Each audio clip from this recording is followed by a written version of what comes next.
For now, President Trump is walking back plans to sign an order to dismantle the Department of Education. It comes after White House officials had drawn up an executive order that was expected to be signed as early as today. Our David Sackrider spoke with a former Saginaw County superintendent and shows us what could be at stake if the president decides to follow through on those plans.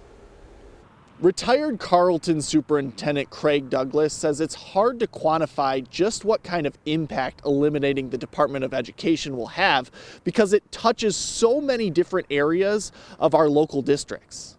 You know, they have a big role in overseeing special education services, school lunch programs, student loans for college. I can go on and on. So there's a lot of concern by the recent reports of imminent closure.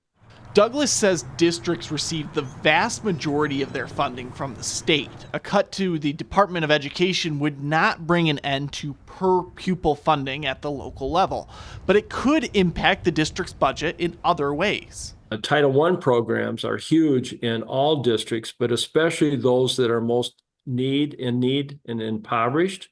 My former district, Carleton Public Schools, we received approximately 10 to 15% of our budget each year in Title I funding. Beyond funding, the Department of Education is also the last line of defense to ensure that all students receive equitable treatment when it comes to special education programs. And if the federal government is not the ultimate, then what happens to all the other layers I just described? Trump has pointed to faltering test scores as reasons that a cut to the Department of Education is necessary.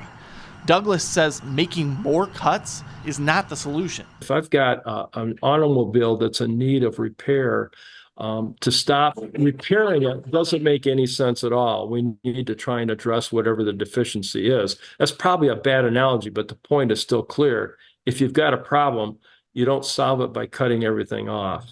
President Trump has not yet signed that executive order into effect, but any attempt to eliminate the Department of Education entirely will require an act of Congress. In Carleton Township, David Sackrider, ABC 12 News.